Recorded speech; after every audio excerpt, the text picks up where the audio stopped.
ำตกเยอะขนาดนี้คลิปนี้นะครับพามาเที่ยวไซโยกครับนอนไซโยกกันอีกสัก1 คืนนะครับที่จังหวัดกาญจนบุรีจอดรถกันยังไงที่เนี่ยมีถนนอย่างนี้ใช่ไหมที่จอดอยู่กลางถนน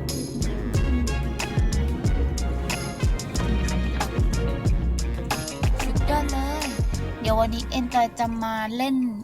น้ำตกนะคะไม่รู้ว่าจะมีน้ำหรือเปล่าแต่ใส่ชุดเตรียมตัวเล่นน้ำมาแล้วมีคนต่างเกงแล้วไม่มีคนเล่นพร้อมพร้อม1 2 1 2 3 1 2 1 2 1 2 1คนนี้พร้อมกว่าคนนี้แต่งตัวเล่นน้ำมาแล้วนะครับพร้อมระดับ10ระดับ100ระดับพันอะมีคนเยอะ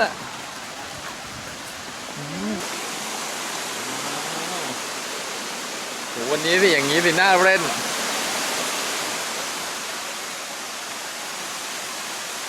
ไปดูข้างบนก่อนเลยดีไหมโหบรรยากาศโหดูน้ำไหลลงมาดิครับสีมันนวลตามากเลยสีเหมือนเม็ดทรายอ่ะขึ้นไปดูข้างบนก่อนนะเดี๋ยวมาเล่นตรงนี้ดีกว่า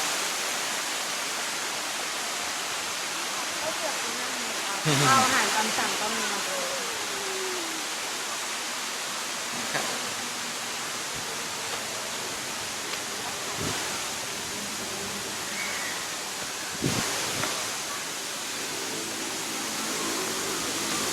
ว้าวน้ำเยอะเลยเยอะเลยโอ้ยอดเยี่ยมสวยงามมากวันนี้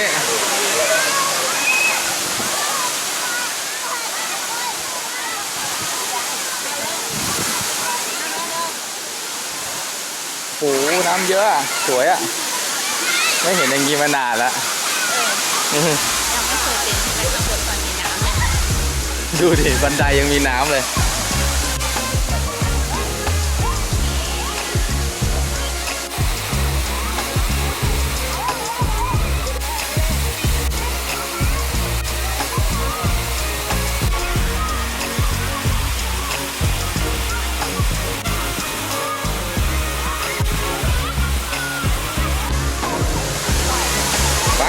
เดี๋ยวเราเดินขึ้นไปข้างบนหน่อยนึงดีกว่า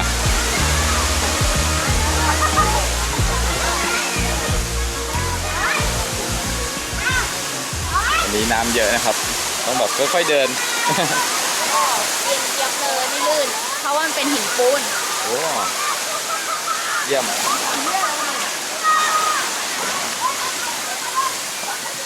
แต่ตรงนี้เป็นปูนจริง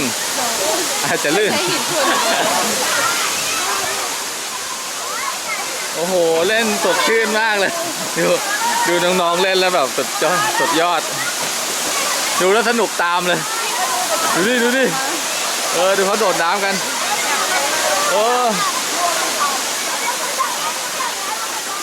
น่าเล่นนะน้ำไม่ลึกมากเลยเมื่อกี้ติดไว้150 เมตรแสดงว่าใช่ 1.5 เมตร150 เมตรนี่มันแบบ1.5 เมตร150 เซนไป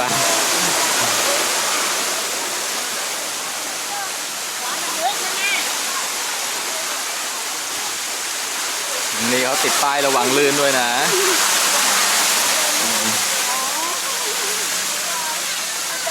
ที่หินปูนที่น้ำมันเกาะตรงนั้น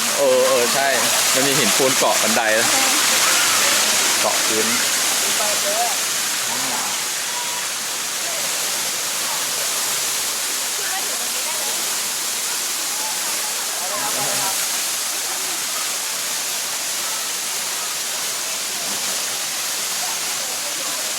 ข้างล่างข้างใต้มันมีถ้ำจริงๆด้วยเดินเข้าไปได้ตรงนั้นเ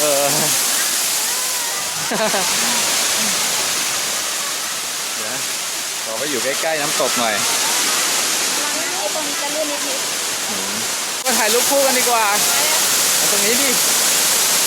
ที่ขึ้นไปไม่ได้ตรงที่มันเขียวๆมันจะลื่นหน่อยนะโอ้นี่ไงน้ำตกไซโยกน้อยโอ้โหนานๆจะเห็นน้ำตกเยอะขนาดนี้ใช่หมุนให้ดูรอบๆ1 รอบแล้วเราก็แบบช้าๆแล้วเราก็ลงไป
าวครับ แต่ว่าเจอกล้วยสีแดงแขวนอยู่เขาบอกเด็ดกินได้เลยเดี๋ยวเอาสักอันหนึ่ง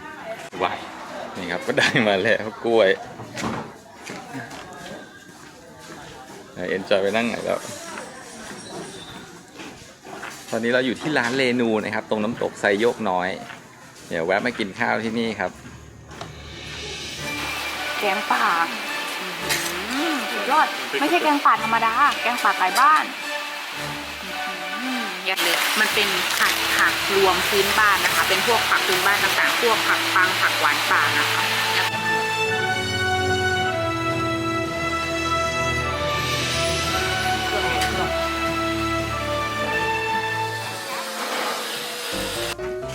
นี่ครับเรามาถึงที่พักของเราวันนี้แล้ว ใช่แล้วที่พักของ Enjoy คืนนี้ ชื่อว่า ชื่อว่า สวนไซโยกอยู่จังหวัดกาญจนบุรีอันนี้เป็นรีสอร์ทที่เราจะเห็นในนี้ด้วยนะเส้นทางสายของเรานะ ใช่เส้นทางรถไฟสายคือแบบเห็นรถไฟแบบ รถไฟที่เป็นส่วนที่เขายังวิ่งอยู่มาถึงถ้ำกระแส ใช่ถ้าสมมติว่าถ้าใครพอจะนึกออกตอนที่บางครั้งที่เราไปเที่ยวที่เราเดินบนทางรถไฟเนี่ยแหละตรงจากจุดนี้ของสวนไซโยกอะจะมองเห็นตรงนั้นเลย แล้วก็จะเห็นรถไฟวิ่งเรียบหน้าผาแบบว่าสวยมาก เดี๋ยวเรากะว่าเราอยากได้ภาพนั้นเหมือนกันแต่จะได้เห็นบนแม่น้ำแควหรือเปล่าโอ้ลืมสังเกตนี่มันห้องกี่คนวะเนี่ย4 เตียงเลยเหรอ ห้อง4 เตียง ว้าว วันนี้เรามากัน สุดยอด 3 คนหุ้ยทีวีอยู่ตรงกลางพอดีเลยเพราะว่าคืนนี้จะต้องมีแข่งเกม Nintendo กับพี่จิ๊บ อืม แล้วก็ถ้าพี่บอยขยันมากนะไม่อยากเล่นเกมแต่ทำงานก็ถือตรงนี้ได้อ๋อมีตู้เย็นค่ะอ๋อ3 4 5 6 7 8 คนห้อง8 คนอันเนี้ย นี่นอน4 เตียงนี่นอนได้8 คนอ่ะเพราะเตียงใหญ่ทุกเตียง ใช่ค่ะ แล้วก็ นี่ ผ้าห่มเป็นแบบ มีเสริมใช่ไหม ใช่ 4 อัน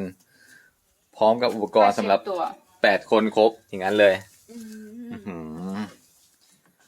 ห้องน้ำนี่พร้อมกัน8 คนหรือเปล่า จะบ้าเหรอ ก็ทุกอย่าง8 คนหมดเลย ไหนดูสิครับอ๋ออุ้ย แต่ก็มี2 พร้อมกัน2 คนได้เลยล้างหน้า แปร แปรง ง ฟั ฟั น นมีที่ตากผ้าที่แขวนเสื้อ ตรงนี้เป็นอะไรห้องส้วมแยก อันนี้ใช่ค่ะเป็นส้วมค่ะ ห้องส้วมแยกโอ้มีที่ระบายอากาศด้วย มีที่ระบายอากาศดีนะ มีหลายโรงแรมไม่ค่อยมีนะบางทีเป็นห้องส้วมแล้วก็ ใช่ เป็นเหม็นอยู่อย่างเงี้ย ใช่ บางที ห้องอาบน้ำก็มีที่ระบายอากาศนะ อ๋อนี่ห้องอาบน้ำก็มีที่ระบายอากาศโอเคครับ ตาดามมาดูเอ็งจะเลือกเตียงไหนดีนะ เอ็งจะเลือกเตียงนี้ ติดหน้าต่างนะร้อนนะ ฮะ แอร์แอร์อยู่ตรงไหน แอร์อยู่นี่ อ๋อแอร์อยู่ตรงนี้หน้าห้อง ที่หนาวไม่อยากโดนแอร์เอ็นจอยจะอยู่ตรงนี้ที่ไม่โดนแอร์ ได้แต่เขาตกแต่งเก๋ดีเหมือนกันนะดูเหมือนว่าตอนกลางคืนเปิดไฟมันจะมีริมไลท์ข้างบนเนี่ยไฟเป็น LED นะ อ๋อ แล้วก็ผนังโค้งเพราะเก๋ดีมากกับเพื่อนหลายๆคนน่าจะสนุก ได้ค่ะโอเค เดี๋ยวพาไปดูวิวริมระเบียงหน่อย ได้ค่ะพาทุกคนไปดูวิวก็ได้ค่ะไปค่ะ อันนี้จะเป็นส่วนที่เป็นระเบียงห้องของเรา จริงๆรู้เหมือนว่าเขาจะมีหลายไทป์หลายแบบนะบ้านพัก ใช่แล้วก็มีที่เป็นแพรอยู่ตรงนั้นด้วยนะ แล้วก็อะไรนะ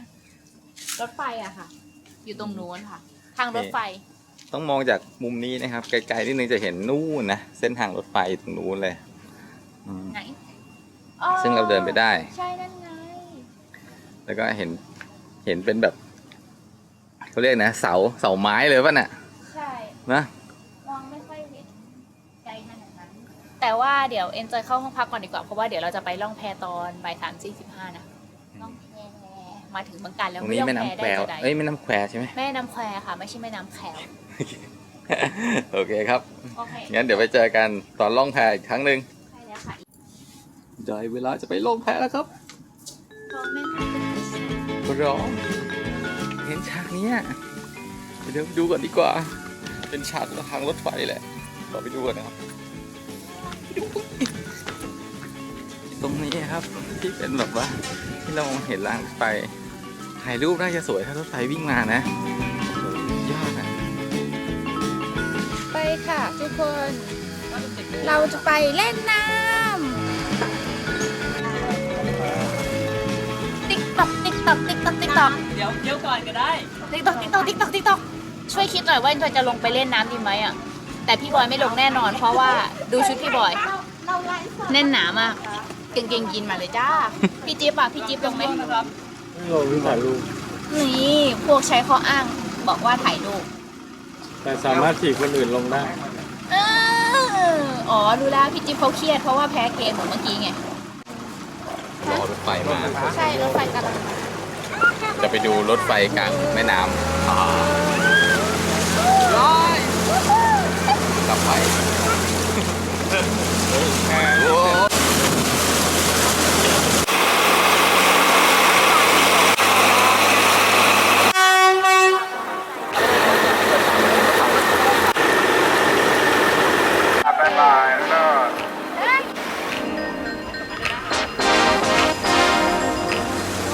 พี่บอยเห็นรถไฟไหมเมื่อกี้เนี่ยเมื่อกี้เป็นรอบ4 โมง 19เนาะ4 โมง 19 ประมาณนะ ประมาณโดยประมาณสนุกมากเลยอยากมาใช่ไหมเปียกมากเลยพี่บอยไม่อยากเปียกเลย แต่ว่า enjoy อธิษฐานอยู่ขอให้พี่บอยเปียกขอให้พี่บอยเปียกแล้วพี่บอยก็เปียกเลยเปียกคนแรกเลยล่ะ จะไปปล่อยตัวห่างไป2 กิโลไม่เป็นไรครับได้ครับ เอาไหม ไม่เป็นไรเนี่ยจะมีคนลงแล้วว้าว go ไปเร็วพี่ยินไปเร็ว go ใครไปอ่ะพี่บอย เฮ้ยไอ้จอยไปจริงเหรอ ตามพี่ยินไปเร็วเดี๋ยวขาดช่วงครับเดี๋ยวขาดช่วงไปเลย พนักงานตามไปเลยไม่มีใครลงแล้ว เดี๋ยวลงเบา ลงมาวันเลยครับ ๆจะลงดีไหมอ่ะเร็วๆไว้ตามไปเลยตามตื้นครับ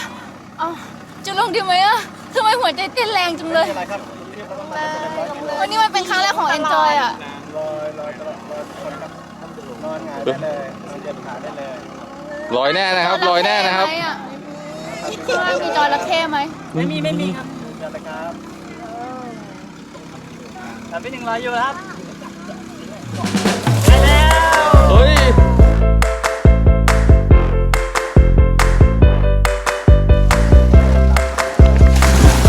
ก็เขามีสตาฟลงไปช่วยดูแลนะครับ คนที่เล่น ไป น้ำ แล้วบ๊ายบายนะ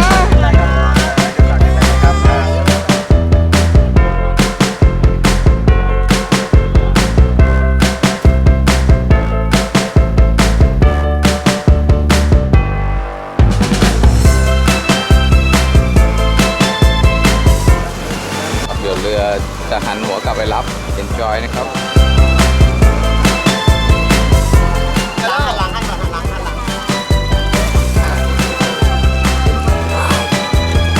ไง เหนื่อยจังเลย ไม่ใช่ enjoy หรอกเหนื่อย เหนื่อยเพราะว่าเขาลาก enjoy ตลอดเวลา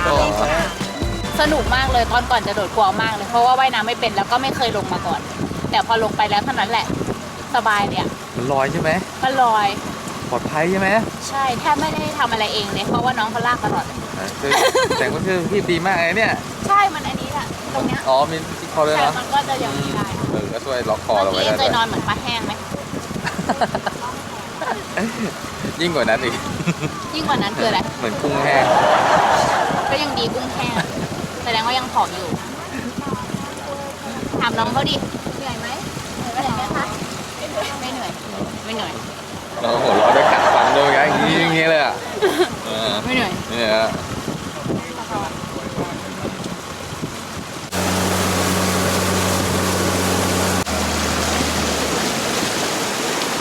เฮ้ยขึ้นทางไหน ถึงนู้นนู้น พี่บอยเดี๋ยวจะว่ายน้ำให้เด็กมันดู เหรอ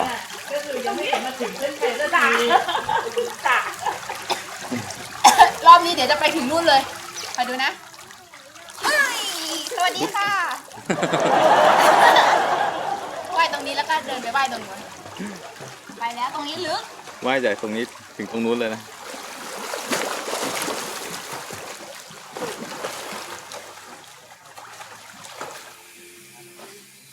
ครับไปกินข้าวครับ กินข้าวเช้ากัน โอ้ดูบรรยากาศอาหารเช้าซะก่อน นี่แหละ คือภาพในโปสเตอร์เลย แหลมโอ้สวยตอนเช้าครับจากจุดตรงนี้นะครับสถานีถ้ำกระแส ตรงนี้จะเป็นสถานีตรงจุดที่อยู่ตรงรีสอร์ทที่เราพักเลยสวนไซโยกแล้วเราสามารถจะเดินเรียบทางรถไฟครับ ไปถ้ำกระแสตรงนู้นได้แล้วตรงนู้นก็มีอีกสถานีนึงนะ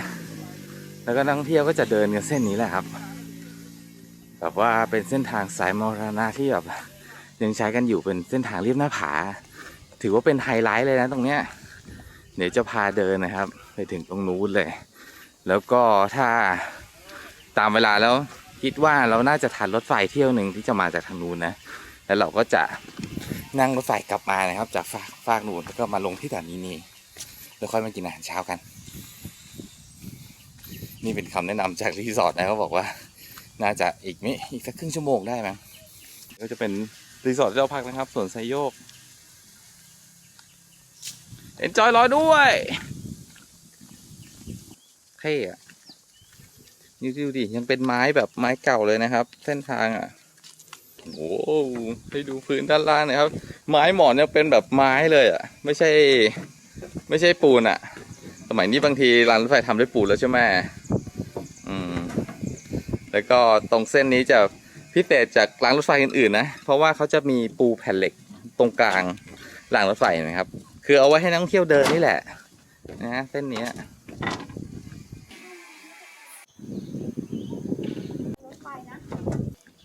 หินปูนไงหินปูนเอาละเดี๋ยวเราพาทุกคนเข้าไปดูถ้ำกันหน่อยอันนี้เป็นถ้ำกระแสที่มีจอยไลฟ์ไปพี่บอยก็ถ่ายวิดีโอไปด้วยจริงด้วยเพื่อที่จะเอาไปลงที่ยูทูบนะพาไปดูถ้ำกระแสนะครับถ้ำนี้จะเป็นถ้ำที่นักท่องเที่ยวมากันเยอะอ่ะนะครับเป็นถ้ำที่นี่มีประวัติศาสตร์ด้วยนะเป็นถ้ำที่เคยเป็นที่พักของเฉลยศึกเมื่อครั้งสร้างรางรถไฟสายมรณะ